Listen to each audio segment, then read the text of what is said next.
Hola, ¿qué tal? Ya muchos de ustedes me conocen, soy Juan Carlos Chica Zapata, médico veterinario. Soy clínico con orientamiento en cardiología, medicina interna, medicina de cuidado crítico y medicina de especies silvestres. Este es un video muy especial para todos ustedes, los colegas que hacen cuidado crítico y medicina intensiva. Quiero compartir con ustedes algunos casos de pacientes que han habido en el consultorio, en la clínica, en Sovía Medicina Veterinaria, en la Sociedad Colombiana de Emergencias y Cuidados Críticos Veterinarios, COES, durante el transcurso de la semana. Un agradecimiento para todos aquellos quienes nos siguen en Sala de Emergencias en el canal de YouTube. Esperamos que nos sigan apoyando para que este canal continúe adelante, para que sigamos haciendo más videos sobre los que hemos hecho. Ya tenemos casi en el canal Sala de Emergencias, estamos acercándonos a los 920 videos. Necesitamos suscriptores para el canal, para que ustedes compartan con sus colegas y con los amigos.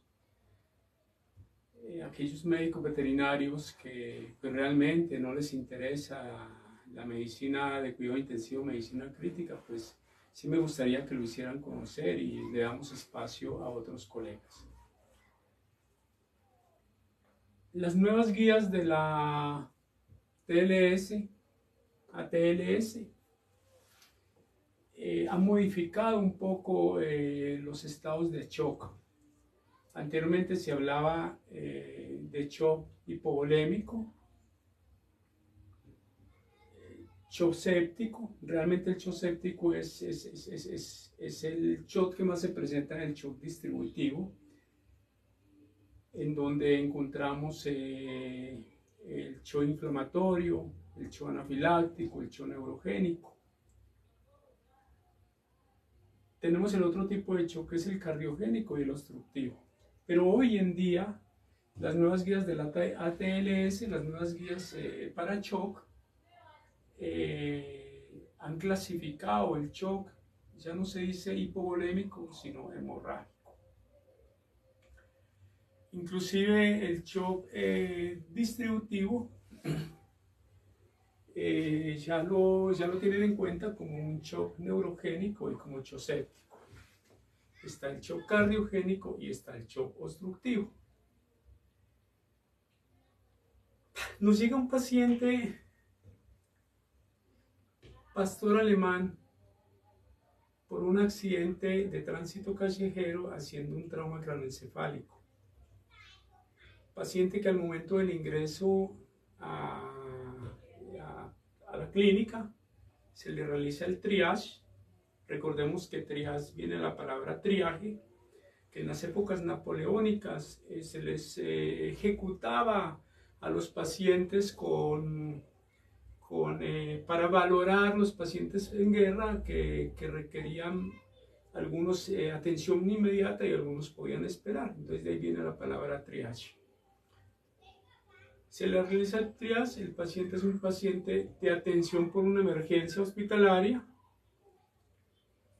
y en el momento en que se valora el paciente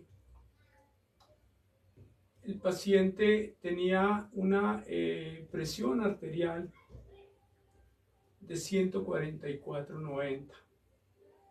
Entonces vamos a analizar varias cosas. Esta presión arterial de 144/90, si miramos la presión de pulso es la diferencia o es la amplitud que hay cuando se desprende la presión diastólica de la sistólica y que pasa por encima de 30 o 40 milímetros de mercurio. En este caso la presión sistólica estaba en 144 y la diastólica en 90. La diferencia entre 144 y 90 son 54 milímetros de mercurio. Por lo tanto, era un paciente que estaba haciendo un gasto cardíaco bajo. O sea, estaba hipodinámico el paciente. Y los pacientes que hacen gastos cardíacos bajos son mecanismos compensatorios a tres tipos de situaciones. Una de ellas es el shock hipovolémico, que hoy en día se llama hemorrágico. Está el shock cardiogénico y el shock obstructivo. Dentro del shock, en el shock cardiogénico podríamos encontrar una tamponada cardíaca, por ejemplo, en un paciente. No se trata pues de que hagamos una charla sobre todo, pero pues vamos dejando las inquietudes.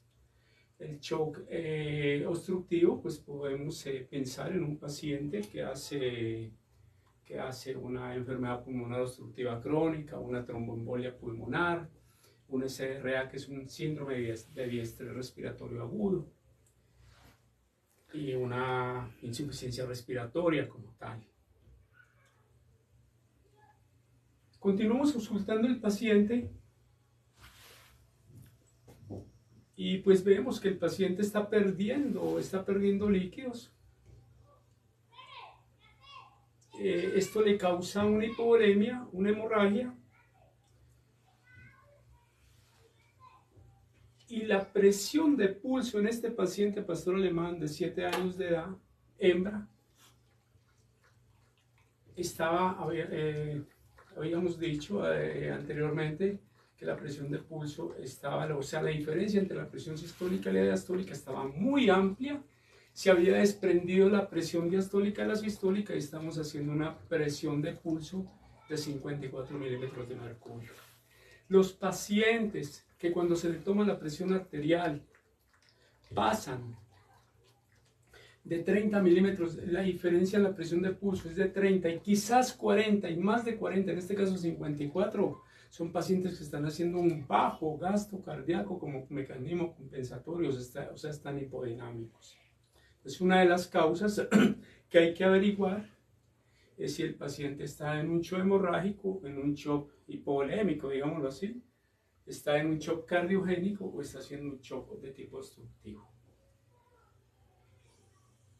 Este paciente seguimos investigando, porque cuando las presiones de pulso, la diferencia de presiones de pulso